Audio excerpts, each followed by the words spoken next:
Boa noite a todos.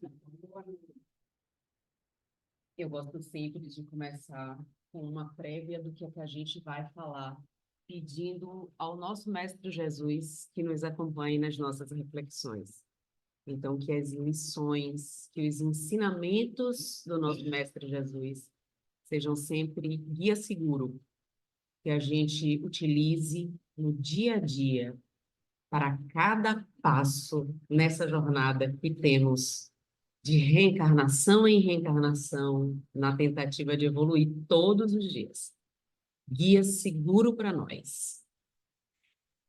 Agradeço aqui a presença, a minha presença, a possibilidade de estar presente aqui no NEFA, o convite muito bem aceito, né? De Gilvan, de Simval, e foi com grande alegria que eu aceitei a tarefa.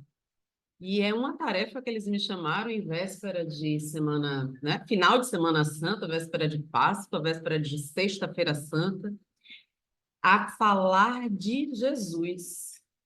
E aí eu me lembrei de Dona Amélia Rodrigues, quando ela veio com um texto, eu imediatamente pensei nesse texto. Ela trouxe uma mensagem no início do livro até o fim dos tempos. Ela diz que é muito ousadia falar de Jesus, que no máximo, olha as palavras dela, mergulhamos apenas em algumas passagens de seus feitos para atualizar seu pensamento e incorporá-lo ao nosso dia a dia, em busca de plenitude e renovação espiritual. Eu achei perfeita essa fala, porque é justamente o que a Páscoa significa, renovação espiritual, né? E é nessa tentativa, com esse pensamento, que vamos falar dos feitos de Jesus. As nossas reflexões baseadas no que ele nos trouxe através do seu exemplo, tá? E pensando em Jesus, pensamos no nascimento dele rapidinho, em Belém. Depois, imaginamos o que é que Israel queria quando ele tinha o Messias prometido, que eles não assumiram, não identificaram como Jesus, né? Queriam um Messias que fosse defensor, esperavam que fosse aquele que os guiaria para vencer os que antes os escravizaram, né? Roma, Babilônia, eles foram escravizados e magoados muitas vezes. Eles queriam alguém forte, sanguinário, violento, da vingança. E aí vem Jesus como o Messias prometido, não foi reconhecido, né? Esperava-se alguém que não estava ali. E Jesus morre. Então, passamos bem rápido pela vida de Jesus. Jesus morre crucificado. E é aí que nós chegamos às palavras de Emmanuel, no livro, na revista O Reformador, quando ele traz no escândalo da cruz. Quem foi Jesus para o Espiritismo? Foi essa, não só a personalidade, mas esse espírito guia e modelo? Aí, pescando lá no Livro dos Espíritos, a gente pode observar como Kardec pergunta e o que é que os espíritos nos respondem a respeito de Jesus. A pergunta é assim: quem foi o tipo mais perfeito, aquele que poderia servir de modelo e de guia que Deus nos daria para a humanidade, daria para os seres humanos, os encarnados aqui na Terra? E a resposta é a menor resposta do Livro dos Espíritos: Jesus. Jesus foi aquele tipo melhor em perfeição, melhor em sabedoria, indiscutivelmente melhor em moral, que esteve entre nós para ser nosso guia e modelo. Questão 625. Aí, na questão 112 e 113, ele vai descrever, os espíritos descrevem por pergunta de Kardec, quem é esse tipo? Esse tipo é um tipo de primeira ordem. É um espírito de primeira ordem. É um espírito de classe única, conhecido como puro espírito. É um espírito que já está além, muito além da gama de espíritos de segunda e terceira ordem em sabedoria e perfeição moral.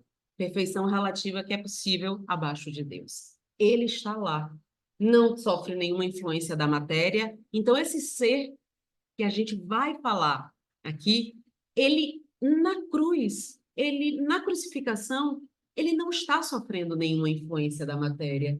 Ele está triste, isso é influência. Ele está angustiado, isso é influência. Ele sofre algo, alguma das nossas paixões? Não, ele não sofre. Ele só deseja o bem. Ele é um ser superior. Ele não tem nenhuma influência, nem boa e nem má, da matéria, porque a gente sabe que as paixões também podem ser boas. Ele não tem imperfeição nenhuma.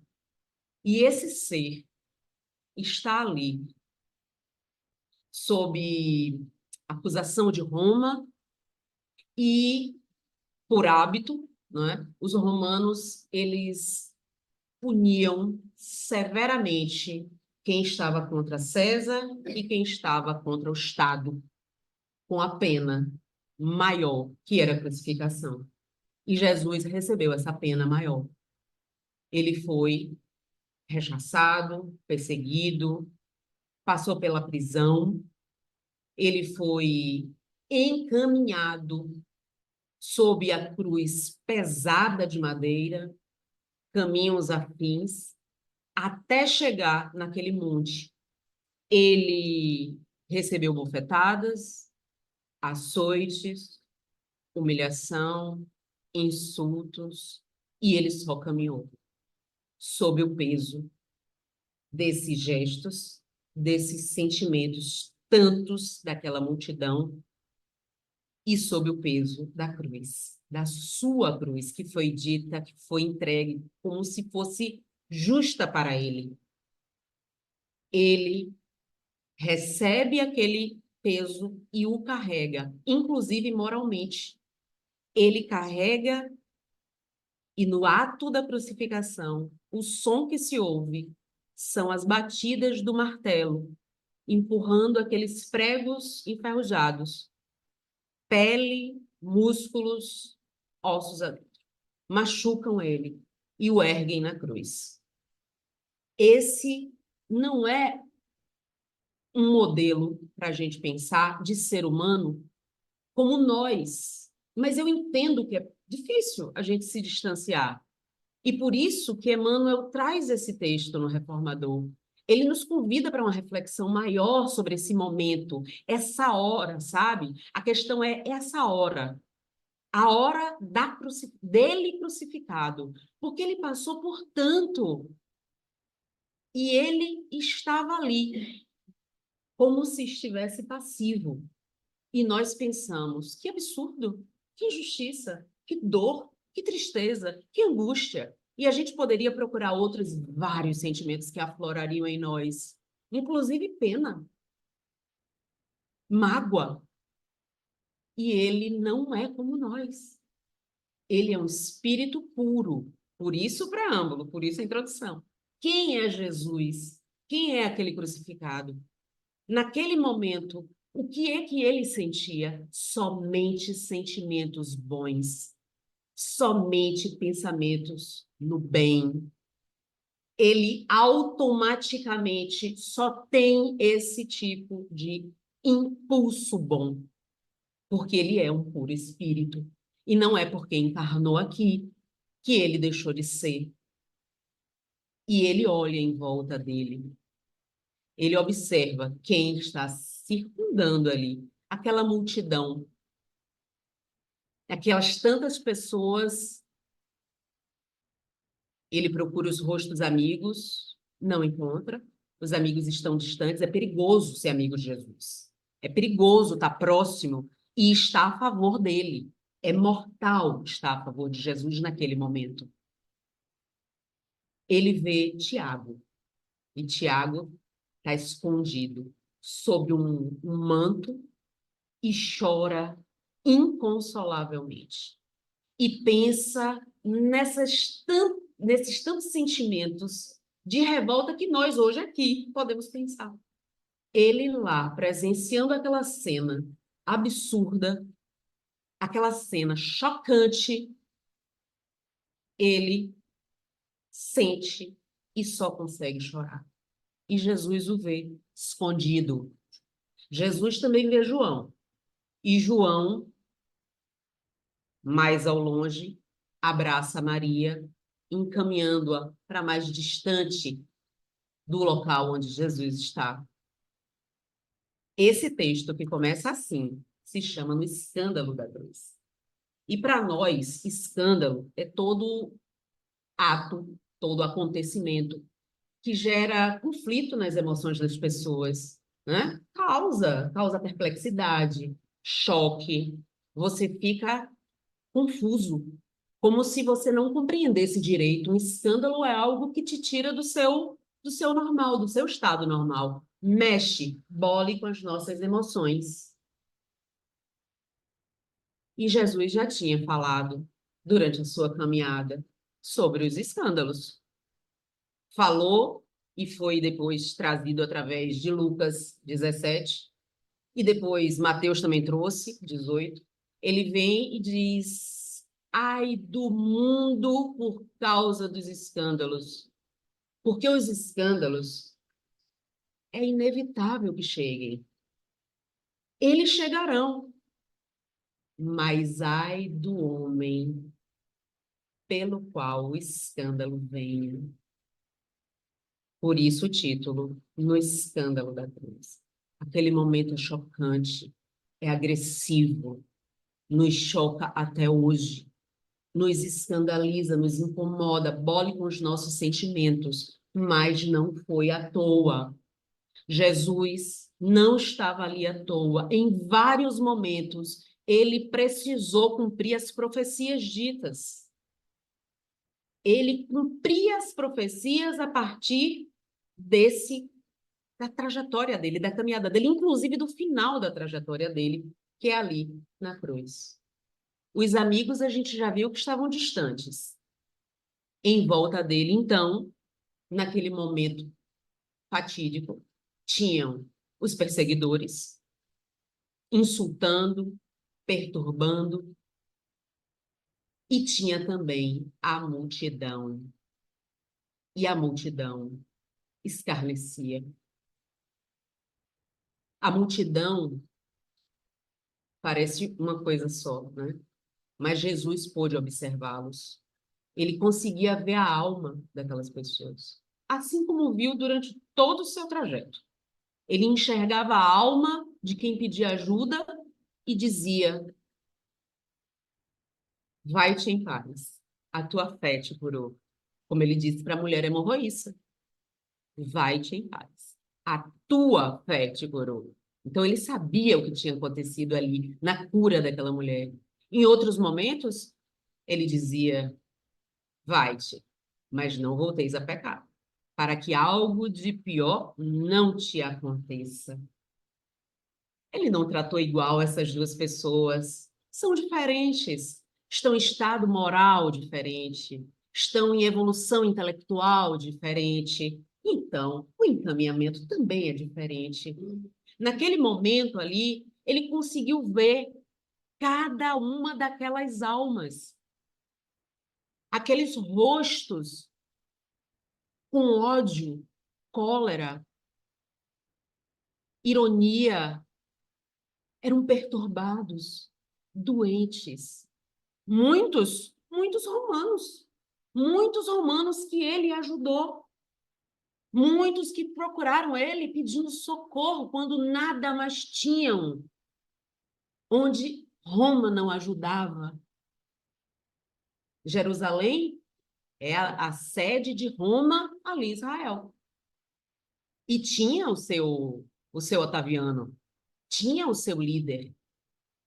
Nós tínhamos ali quem ajudasse politicamente, aqueles romanos, não em tudo. E muitos procuraram Jesus e encontraram nele a cura, encontraram nele o bálsamo, encontraram nele a possibilidade de algum tipo de felicidade, bem pequena, possível para aquele estado evolutivo. E Jesus os viu ali, dentre a multidão, escarnecendo, ingratos. Viu também várias pessoas que ovacionaram ele, que estavam no momento que ele chegou triunfante em Jerusalém, cercado de gente, quando Zaqueu subiu lá em cima da árvore, só para ver Jesus. Todos ele conseguia reconhecer. Ele era bem falado por aquelas mesmas pessoas que contraditoriamente estavam com tantos sentimentos ruins agora. E outros, os romeiros das diversas regiões, andarilhos que vinham de todo lugar pedir, procurar. Quando a gente quer ajuda, a gente procura quem ajude. E não a palavra de Jesus, mas a fama de Jesus rodou toda aquela região. E os romeiros, os andarilhos vieram, foram ajudados, receberam o que foi considerado um milagre, que no livro A Gênese a gente vê que não tem milagre, tem o conhecimento de Jesus. Receberam ajuda e agora estavam ali, pertenciam àquele grupo de desordem, aquele grupo de escárnio, aquele grupo de humilhação. E um dos pensamentos que passou pela cabeça de Tiago naquele momento foi um pensamento de revolta. Por que Jesus não salvava a si mesmo? Inclusive, posteriormente, essa era uma pergunta que se fazia a quem, né, passou a seguir as palavras, os ensinamentos do Cristo. Mas como vocês seguem esse Messias, esse Cristo, que vocês elevam tanto, se ele nem pôde salvar-se a si mesmo? E Tiago questionou ali. Não, ele não tinha pouca fé. Ele tinha a fé possível para o estado evolutivo dele, como nós temos a nossa. Quando às vezes a gente até abaixa a cabeça como se um problema fosse maior que a gente. Naquele momento, Tiago sentiu isso.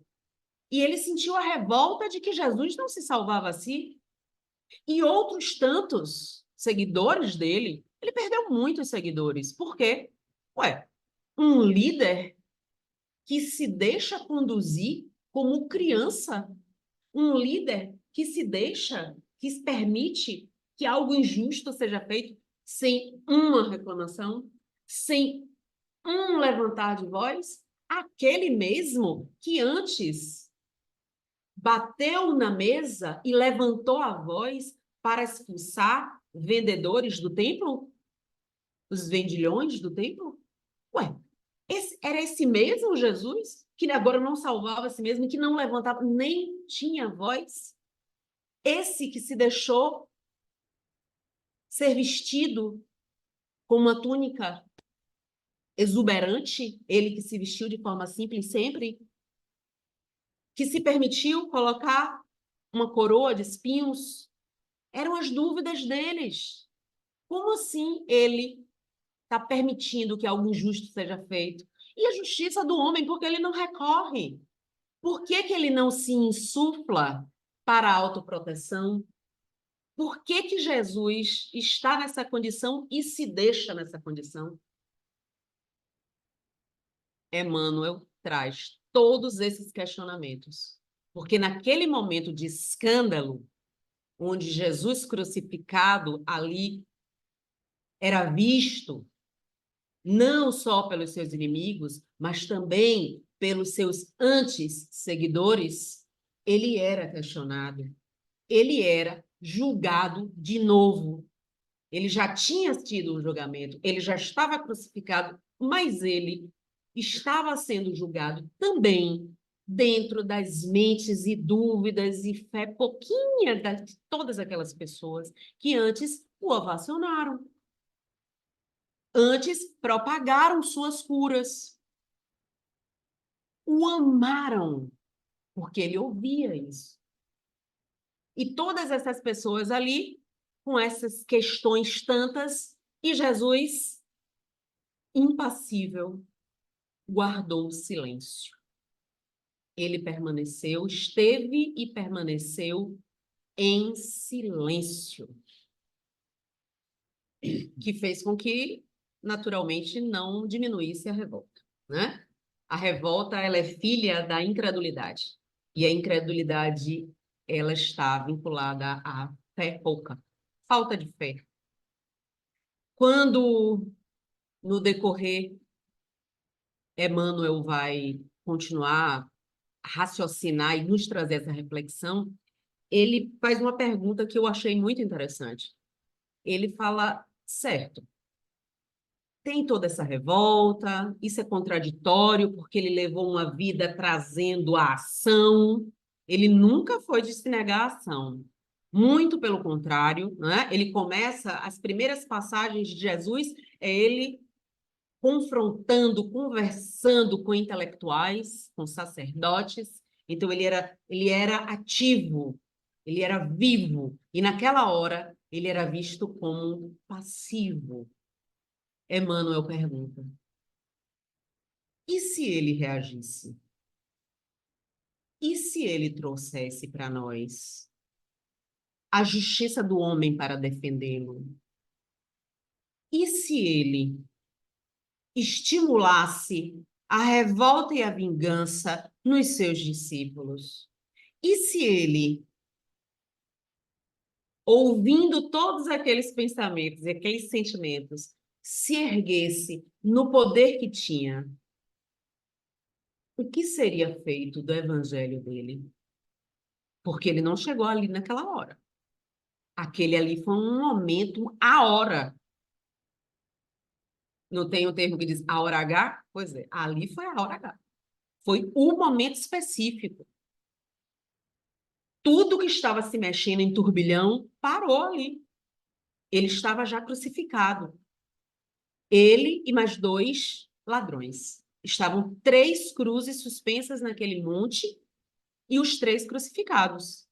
O que seria feito do evangelho se ele não estivesse condizente com tudo que ele tinha pregado em vida, em trajetória, em caminhada? Porque ele disse: meu reino não é deste mundo. Quem ensinou isso foi ele. Foi trazido depois pelos discípulos. Meu reino não é deste mundo. Portanto, não é aqui que eu terei o poder e a glória. Eu sou a luz do mundo, a verdade. Ele não é a mentira daquele julgamento. Ele não é a injustiça daquelas pessoas que confabulavam. Ele foi julgado por Herodes Antipas. Herodes Antipas é herdeiro de Herodes I, que foi um, um dirigente, um poderoso, sanguinolento de tal forma que toda a riqueza que Israel tinha, ele entregava ao César, para que não fosse levado em conta tantas atrocidades que ele fazia, e fazia por gosto, por deleite. Herodes I. Inclusive, foi Herodes I que, quando Jesus, né, era bebê, ele ordena o assassinato das crianças até 2 anos de idade. Foi o pai de Herodes Antipas. Foi com quem Herodes aprendeu. Jesus estava ali, vivendo nesta mentira, na sordidez dessa sociedade. Ele disse: eu não vim para os sãos, eu vim para os doentes. Pense em uma sociedade doente, ele acertou em cheio. Ele estava no lugar certo para as pessoas certas. Então, naquele momento, seria feito do evangelho dele a contradição. O meu reino não é deste mundo. Pedro, baixa a espada, porque se pela espada você fere, pela espada você vai ser ferido. Amai os vossos inimigos. Quantos inimigos de Jesus estavam ali naquele momento? Amai os vossos inimigos. Ele tinha dito antes. Não foi posterior àquele momento. Dai a outra face. E tantas frases que a gente pode tirar. Bem-aventurados os pacificadores. No lindo Sermão do Monte, ele traz entre tantos bem-aventurados os pacificadores e não os violentos. Com isto, nós já entendemos o que teria sido feito do Evangelho, que é a pergunta que Emmanuel faz no texto. O que teria sido feito do Evangelho do Cristo? Teria sido a contradição. E quem se contradiz se nega. Não é verdade. E ele era a luz do mundo. Ele era a própria verdade. Ele não se contradisse em momento nenhum. E o evangelho dele perdura até hoje. Ele, por conta disso, divide o tempo. Ele divide o tempo antes e depois dele, e nós passamos a contar assim. Lógico que estamos falando da nossa realidade ocidental. Então, identificamos esse momento, sabemos por que ele não pode se contradizer. E agora, o que é que a gente tira disso? Qual a lição que a gente tira disso? Porque a gente entendeu qual foi a situação dramática, que é dramática por nós, tá? Não por ele, que Jesus passa, que ele vive. Nós temos a Páscoa aí. A sexta é amanhã, seria a sexta simbólica, né? A sexta da paixão do Cristo. Seria o momento que ele passa por todo esse sofrimento, esse curso até chegar na cruz. E nós sabemos disso e conhecemos o sofrimento. Vamos fazer o que amanhã? Já sabem onde vão comer a comida baiana? Faz parte. Não é tradição? Já sabem qual filme vai assistir da Paixão? Tem vários filmes, toda hora lança um, todo ano tem um diferente. Que ganha fama, cinemas ficam lotados, a gente quer ver de novo. A história é mais repetida. Essa é a personalidade mais falada, mais contada, e a gente ainda quer saber mais. Por que essa ansiedade? Por que essa sede de saber, de ver, de vivenciar o sofrimento do Cristo? Que sede é essa que nos abala, enquanto cristãos que somos, ou curiosos? Nós precisamos ver de novo esse que era o famoso Messias, esse que veio nos salvar, esse que morreu pelos nossos pecados, esse que do início ao fim da sua trajetória não se contradisse e nos deixou lições e ensinamentos eternos. Passamos para o sábado e temos o domingo da Páscoa. Páscoa como renovação espiritual, Páscoa como renovação do ser, e nós, porque Dimas, que estava ali ao lado dele, teve tudo isso aí que a gente falou naquele momento com Jesus. Ele passou pelo arrependimento, pelo pedido de perdão e passou para a renovação e recomeço. Ali, naquele momento, Dimas é o nosso exemplo.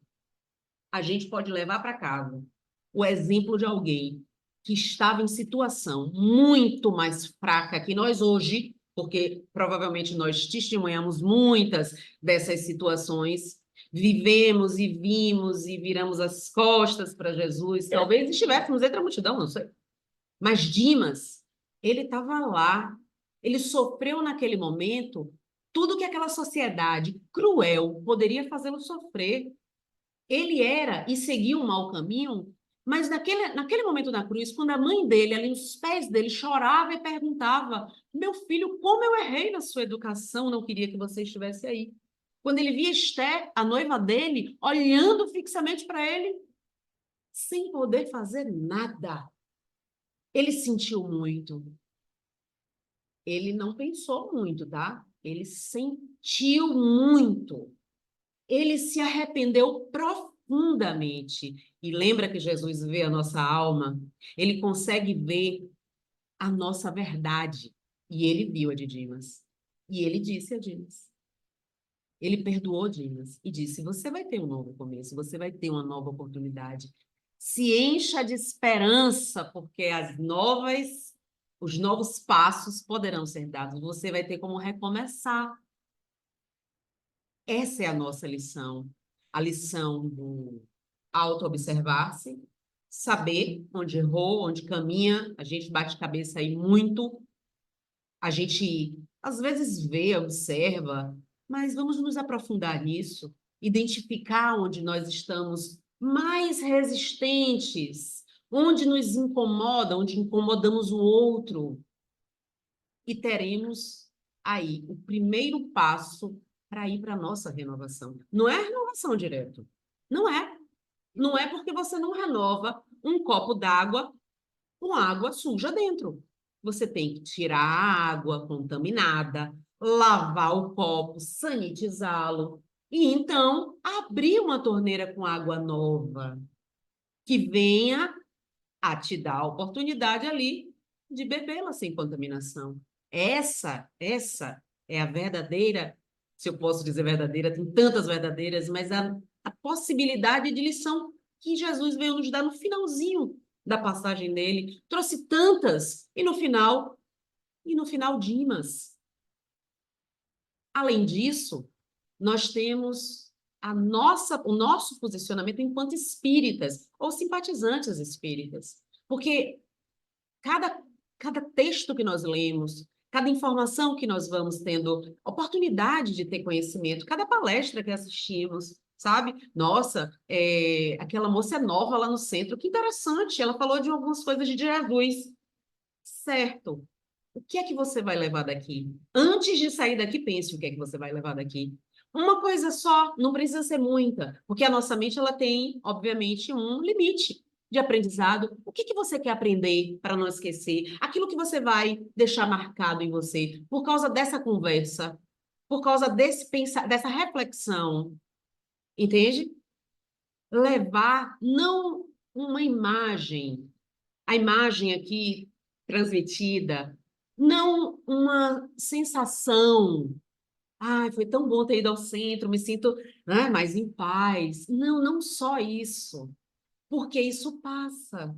Vocês estão em contato aqui com os fluidos benéficos da espiritualidade amiga. Isso dá uma paz, que às vezes a gente quer morar no centro, e quando a gente volta às vezes para casa, é uma coisa, é outra, a cabeça já muda. Essas coisas não duram. Mas e se você for o próprio gerador dos fluidos positivos? E se dentro da sua casa, no Evangelho no Lar, você estiver fazendo ali o seu envoltório fluídico de fluidos benéficos, chamando a espiritualidade amiga, chamando o seu anjo guardião, você vai ter o seu próprio recanto, o seu próprio lugar onde você vai querer estar, porque você vai ficar em paz. Não é fácil, não é direto, é constante, é esforço, como a gente viu lá no Evangelho segundo o Espiritismo. O homem de bem, quem é o homem de bem? Ah, tem várias características. Mas no finalzinho, quando a gente já está assim, oh meu Deus, eu não vou conseguir fazer isso tudo, não. A gente vai desanimando, no final do texto ele diz assim, olha, mas nós, espíritas, que já nos esforçamos, já estamos no caminho de ser homens de bem. Aí você, ai, graças a Deus. Ufa, me salvei dessa. Entende? Esse esforço que parece pequeno, não é. Não é pequeno. Principalmente se ele for contínuo. É contínuo, é dia a dia. Não tem a ver com o almoço da sexta-feira, nem o ovo da Páscoa que só abre domingo.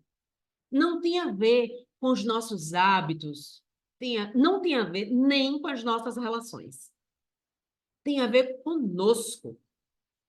Quando Jesus disse, olha, vou trazer um novo mandamento, amai-vos uns aos outros, ele trouxe também. Se pudermos resumir todos os mandamentos, seria amai a Deus sobre todas as coisas, e amai ao próximo como a si mesmo. Eu gosto dessa reflexão nesses termos, porque a gente sabe que tem que amar o próximo, sabe que tem que amar o inimigo, fica até perturbado, meu Deus, como é que eu vou amar o inimigo já que eu não gosto dele? Né? O Evangelho segundo o Espiritismo explica. Não é com o carinho que você tem, a devoção e a confiança que você tem pelo amigo, é com caridade, é com amor em ação. É como quando Jesus vinha e ele não olhava quem ele curava. O samaritano, a samaritana, não importa quem. Quando nós tivermos em posição de entender que precisamos nos amar, nos compreender, nos observar. Autoconhecimento, precisa de autoconhecimento. Daí, você observa as ações que você precisa melhorar e quando você melhorar, você vai melhorar para as outras pessoas, para as várias relações que você tem. E quando você melhora para as várias relações que você tem, você vira um exemplo. As pessoas dizem, nossa, fulano tá diferente, né? Sério, esse negócio de espiritismo, né? Depois que passou a frequentar ali o NEF, ih, tá mudado. Respira 3 vezes antes de explodir. E a gente vai devagarinho respirando 4. Daqui a pouco a gente já está respirando, daqui a pouco a gente nem explode, mas você diz assim, ô meu irmão, entendo você, porque as dores nos causam isso, sabe? Gente feliz não faz mal a ninguém. Quando a gente faz mal a alguém, é porque a gente tem uma dor. Quando alguém faz mal a você, é porque essa pessoa carrega uma dor e ela não está suportando.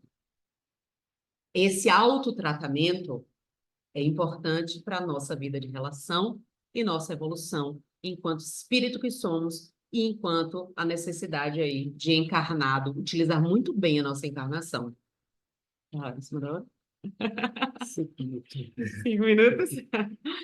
Eu vou finalizar com um texto de Amélia Rodrigues. Eu trouxe ela no início, falamos com Emmanuel, o texto dele é maravilhoso, tá? Mas eu sou suspeita quando eu falo de Amélia Rodrigues, porque ela tem um jeito muito especial de falar sobre Jesus, vivendo com Jesus até o fim dos tempos, e outros tantos livros que ela traz numa amorosidade que puxa a nossa orelha e nem dói. E ela traz o seguinte, é um finalzinho que ela diz assim: possivelmente o encontraste nas jornadas passadas e não lhe foste fiel, optando pelo mundo em vez de segui-lo. Assumiste compromisso de mantê-lo vivo nos corações e o confundiste no ádito das almas e dos sentimentos. Se, porém, ainda não o encontraste, pare e reflexione, direcionando os seus passos na direção dele, do Mestre Jesus. Compassível e afável, ele está perto de ti. Busca viver com ele. Não postergues, não demore nesse momento, a fim de que não venhas a fazê-lo tardiamente. E, se já o encontraste, mas não te deixaste arrastar pela força desse amor, recompõe-te e entrega-te enquanto o tempo urge.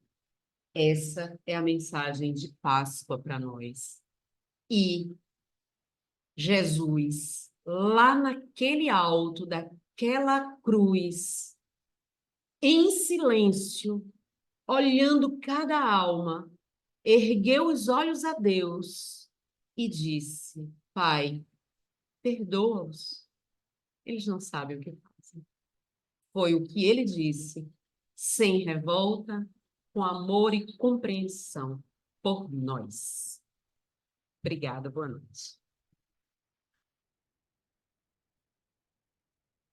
Obrigado, Vitor, pelas reflexões. Quando você estava falando, escrevendo aquela cena lá no Gólgota, estava pensando no sentimento de Jesus pela humanidade. O escândalo ali não era para Jesus, ele não se sentia escandalizado né? Porque ele compreendia, você falou muito bem, aí, a natureza humana. Eu imagino que, naquele momento, como era conhecedor daquelas almas, você falou que ele lia, né? Eu acredito nisso, no mais íntimo daquelas pessoas, os sentimentos, as aspirações, ele, da Cruz, deveria pensar assim, né? Por isso que ele, o último gesto dele, foi pedir a lei que perdoasse, porque, mas assim, ele lia a limitação daquelas pessoas. E, ao mesmo tempo, ele deveria reconhecer eles não podem dar mais do que isso, porque isso é tudo que eles podem dar. E ele ainda veio, antes disso, ele veio falar do rei, ele que não era daquele mundo. E nós, 2024 anos depois, imaginamos que a Terra é o nosso reino e lutamos para construir aqui na Terra o nosso reino. Então, quando você falava, eu imaginava assim, a grandeza espiritual do Cristo, né? Que programou toda a sua vida, todo o seu entorno, porque nada ali aconteceu por acaso, né?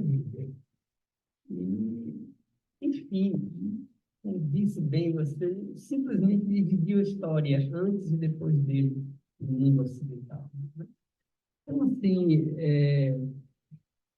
foi bem oportuna a reflexão que você trouxe, principalmente nos dias que correm, na semana que corre, porque às vezes nós ainda continuamos a confundir um pouco a missão de Cristo e a cena da crucificação nos causa escândalo, mas ele seguramente não se escandalizou.